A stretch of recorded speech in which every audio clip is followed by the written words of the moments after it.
Episode की starting में हम एक प्लेस को देखते हैं जो देखने में काफ़ी ज़्यादा डार्क लग रही थी। फिर उसके बाद हमें एक लड़की को दिखाया जाता है जो कि एक पोल के ऊपर खड़ी हुई थी। वो वहाँ पे ये कहती है कि ये काफ़ी स्ट्रॉन्ग स्पिरिचुअल प्रेशर है और ये कहकर ही वो वहाँ से कूद जाती है। फिर उसके बाद हमें एक लड़के को दिखाया जाता है जो कि कुछ लड़कों को मार रहा होता है। वो उन लड़कों से कहता है कि ये सब क्या है। वो लड़के उससे कहते हैं कि ये हमसे गलती से हो गया, हमें माफ़ कर दो। वो जो है ना उन्हें वहाँ पे मार के भगा देता है। उसके बाद जो है ना वो पीछे आता है और एक लड़की से कहता है कि तुम फिक्र मत करो, मैं कल तुम्हें न्यू फ्लावर्स ला दूंगा। और ये लड़की जो है ना यहाँ पे जिंदा नहीं है, ये जो है ना एक सोल है। फिर उसके बाद जो है ना वो वहां से चला जाता है और वो अपने बारे में बताता है कि मेरा नाम इचिको कुरोसाकी है, मेरी एज 15 है, मैं जो है ना 10th ग्रेड में पढ़ता हूँ, मेरी फैमिली एक क्लिनिक चलाती है और मुझे कभी कभी गोश्त भी नजर आते हैं। फिर जैसे ही इचिको अपने घर के अंदर एंटर होता है उसके फादर उसके मुंह के ऊपर लात मारते हैं और कहते हैं कि तुम इतनी लेट घर क्यों आए हो। यहाँ पे जो है ना ये दोनों लड़ने लग जाते हैं। फिर उसके बाद हमें दो लड़कियों को दिखाया जाता है कि बैठी हुई थी। ये दोनों जो है ना इचिको की बहनें हैं। उनमें से एक जिसका नाम यूजो था वो उन्हें कहती है कि आप दोनों लड़ो मत। दूसरी जिसका नाम कारिन था वो कहती है कि इन्हें कुछ देर के लिए ऐसा ही छोड़ दो। फिर उसके बाद कारिन इचिको से कहती है कि तुम्हारे पीछे एक गोश्त खड़ा हुआ है। वहां पे जो है ना इचिको उससे कहता है कि तुम मेरा पीछा करते हुए यहाँ तक भी आ गए। फिर यूजो कारिन से बातें करते हुए बताती है कि सिर्फ डैड ही हैं जिन्हें गोश्त नजर नहीं आते। कारिन कहती है कि हाँ मुझे वो नजर आते तो हैं पर मुझे नहीं लगता कि वो सच में एग्जिस्ट करती हैं, मैं नहीं मानती कि गोश्त होते हैं। फिर इचिको वहां से अपने कमरे में चला जाता है। फिर उसके बाद यूजो अपने डैड से बात करते हुए कहती है कि इचिको को गोश्त अब पहले से भी ज्यादा नजर आने लगे हैं। उनके फादर कहते हैं कि क्या इचिको ने तुम्हारे साथ भी ये सब फजूल बातें की हैं, उसने मुझे तो नहीं बताया। उसके जवाब में कारिन कहती है कि इचिको ने आपको ये इसीलिए नहीं बताया क्योंकि आप 40 से ज्यादा के हैं और आपकी कम्युनिकेशन स्किल्स बच्चों वाली हैं। फिर हमें सुबह का सीन दिखाया जाता है जहाँ पे इचिको की दोनों बहनें बैठकर न्यूज देख रही थी। न्यूज में बताया जाता है कि काफी सारी बिल्डिंग्स रातों रात टूट गई हैं, लेकिन ये पता नहीं चला कि वो बिल्डिंग्स कैसे टूटी हैं। फिर जैसे ही इचिको नीचे आता है उसकी बहन उसे बताती है कि डैड चले गए हैं और वो आज रात घर नहीं आएंगे। इचिको जो है ना जैसे ही उस न्यूज की तरफ देखता है, देख के कहता है कि ये जगह तो यहाँ से पास में ही है। फिर इचिको भी बाहर चला जाता है। इचिको उस लड़की को फ्लावर्स देने जाता है जैसा कि कल रात उसने उससे वादा किया था कि मैं तुम्हें कल न्यू फ्लावर्स ला दूंगा, लेकिन वो लड़की इचिको को वहां पे नहीं मिलती। फिर वहां पे जो है ना इचिको को काफी तेज आवाज आती है। इचिको जैसे जाके वो देखता है कि लोग जो है ना वहां से डर के भाग रहे हैं और वहां पे जो है ना काफी ज्यादा धुआं भी है। फिर हम देखते हैं कि उसके अंदर से जो है ना एक मॉन्स्टर सा निकलता है। फिर उसके अंदर से वो लड़की भी भाग के आ जाती है जो हमें रात को देखने को मिली थी। वो और इचिको वहां से भागने लग जाते हैं। वो इचिको से कहती है कि ये कौन है। इचिको कहता है कि ये मुझे कैसे पता होगा। वो उन दोनों पर अटैक करने वाला होता है, लेकिन तभी वहां पे वो लड़की आ जाती है जिसे हमने कल रात को देखा था। वो जो है ना वहां पे आके उस मॉन्स्टर को मार देती है और वहां से चली जाती है। इचिको को कुछ समझ नहीं आता ये कौन थी, आई और ऐसे चली गई। फिर जब रात को इचिको अपने कमरे में लेटा होता है, वो लड़की जो है ना इचिको की विंडो से उसके रूम में आ जाती है। इचिको उससे पूछता है कि तुम कौन हो, यहाँ कैसे आई हो तुम। वो जो है ना इचिको की बात का जवाब नहीं देती और नीचे उतर के कहती है कि वो पास में ही है। इचिको जो है ना वहां से उसको पीछे से एक लात मारता है और कहता है कि एक तो तुम मेरे घर में घुस गई हो और मेरी बात का जवाब भी नहीं दे रही। वो उठ के कहती है कि तुम इस विलेज में पहले हो जिसने मुझे देखा है, वरना आम तौर पे लोग मुझे देख नहीं सकते। इचिको उससे पूछता है कि तुम हो कौन। वो कहती है कि मैं एक सोल रीपर हूँ। फिर उसके बाद हमें उस लड़की को दिखाया जाता है जिसके पीछे एक मॉन्स्टर पड़ा हुआ था। फिर उसके बाद हमें इचिको को दिखाया जाता है जो कि कहता है कि अच्छा तुम एक सोल रीपर हो, तुम मॉन्स्टर्स को मारती हो, बेवकूफ, तुम्हें लगता है कि मैं किसी ऐसी बात पर यकीन करूंगा। वो कहती है कि ये बात तुम कर रहे हो जबकि तुम खुद भी गोश्त को देख सकते हो। इचिको कहता है कि हाँ हाँ मैं उन्हें देख सकता हूँ, लेकिन मैंने आज से पहले सोल रीपर को कभी भी नहीं देखा और मैं उन बातों पर यकीन नहीं करता जिन्हें मैंने अपनी आंखों से ना देखा हो। वो कहती है कि अच्छा अब तो तुमने मुझे देख लिया ना। इचिको उसे कहता है कि बच्चे यहाँ से चले जाओ। जैसे इचिको उसको बच्चा कहता है उसको काफी ज्यादा गुस्सा आ जाता है और वो कहती है कि बाकुडो नंबर 1 साइज, जिससे इचिको हिल नहीं पाता और वो जो है ना ऐसा पैरालाइज हो जाता है। इचिको उससे पूछता है कि तुमने मेरे साथ ये क्या किया। वो बताती है कि ये एक सोल रीपर स्पेल है, ये सिर्फ सोल रीपर ही यूज कर सकते हैं। तुम्हें देखने में मैं बच्ची लग सकती हूँ लेकिन मैं बच्ची नहीं हूँ। जितनी तुम्हारी एज है मैंने उससे 10 गुना ज्यादा जिंदगी जी हुई है। अगर मैं किसी और सिचुएशन के अंदर होती तो मैं तुम्हें मार देती, लेकिन ये मेरी ड्यूटी का टाइम है। फिर जो है ना वो अपने पास से स्वॉर्ड निकालती है। इचिको डर जाता है कि शायद मेरे ऊपर मारने वाली है, लेकिन वो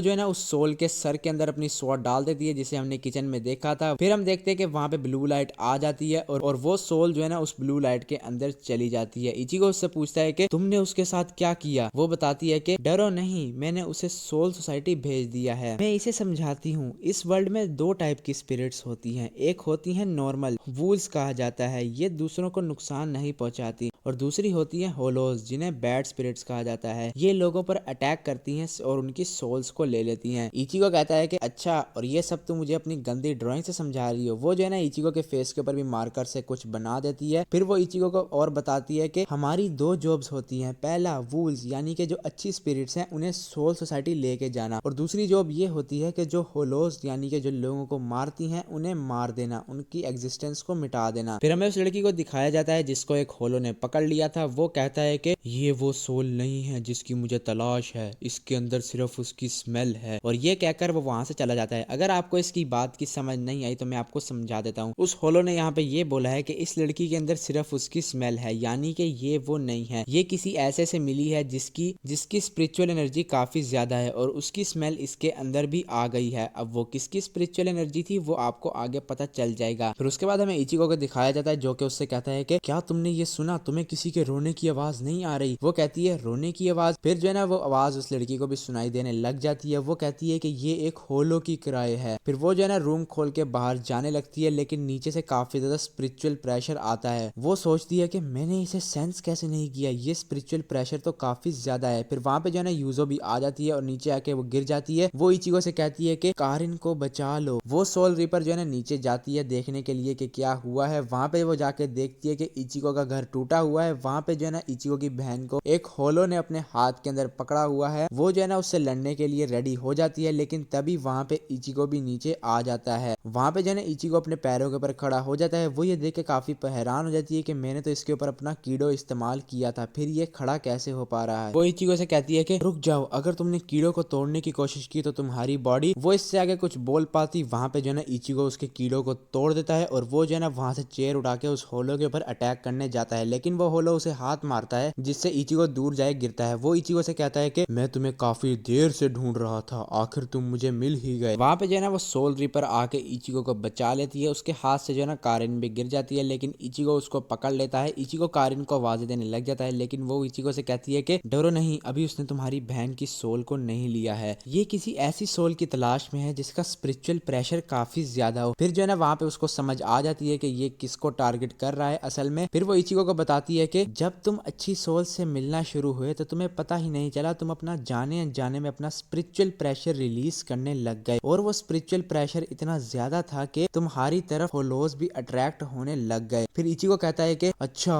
तो इसका मतलब ये सब मेरी वजह से हुआ है, मेरी वजह से ही मेरी बहनों की जान खतरे में है। फिर इचिको जो है ना उस होलो के पास जाके खड़ा हो जाता है। वो उसे कहता है कि तुम्हें मेरी सोल चाहिए ना, तो मेरे से 1v1 करो और ले लो। वो जो है ना इचिको को मारने वाला होता है, लेकिन तभी वहां पे वो सोल रीपर आके उसे बचा लेती है। उसको बचाने के चक्कर में वो काफी ज्यादा इंजर्ड हो जाती है। उसे पता था कि अगर इचिको अपनी सोल उसे दे देगा फिर भी जो है ना वो उसकी बहनों को मार देगी। फिर वो इचिको से कहती है कि क्या तुम अपनी बहनों को बचाना चाहते हो? इचिको कहता है हाँ हाँ, ये क्या पूछने की बात है, कोई रास्ता है? वो कहती है हाँ, एक रास्ता है, मैं तुम्हें अपनी सोल रीपर की पावर दे देती हूँ, लेकिन उसके लिए तुम्हें मेरी जो स्वॉर्ड है उसको अपनी चेस्ट के अंदर डालना होगा। पता नहीं ये काम करेगा या फिर नहीं, लेकिन इस वक्त हमारे पास और कोई ऑप्शन नहीं है। इचिको उससे कहता है कि मुझे ये स्वॉर्ड दो सोल रीपर। वो कहती है कि मेरा नाम सोल रीपर नहीं है, मेरा नाम रुकिया कूच की है। फिर जो है ना वो इचिको की चेस्ट के अंदर स्वॉर्ड को डाल देती है और वहां पे जो है ना काफी तेज लाइट फ्लैश होती है। फिर जो है ना उस होलो का एक हाथ भी कट जाता है और यहाँ पे हम देखते हैं इचिको की प्यारी सी लुक। यहाँ पे देखो उसकी स्वॉर्ड जो है ना उसके सर से भी बड़ी हो गई है। इचिको उससे कहता है कि अब तुम पछताओगे, तुमने जो मेरी फैमिली के साथ किया, अब मैं तुम्हें नहीं छोड़ूंगा। वहां पे जो है ना रुकिया सोचती है मैंने इसको सिर्फ अपनी आधी एनर्जी दी थी, लेकिन इसने मेरी सारी एनर्जी ले ली। आखिर ये इंसान है कौन? मैंने आज से पहले ऐसे इंसान को नहीं देखा जो कीड़ों को तोड़ दे, जो अपने स्पेल को तोड़ दे, जिसके पास इतना स्पिरिचुअल प्रेशर हो। फिर उसके बाद हम इचिको को देखते हैं, वो जो है ना उस होलो की पहले काफी बेइज्जती करता है। फिर जो है ना वो उस होलो का सर भी उड़ा देता है, जिससे जो है ना वो होलो वहां पे मर जाता है और यहीं पे हमारी एपिसोड हो जाती है एंड।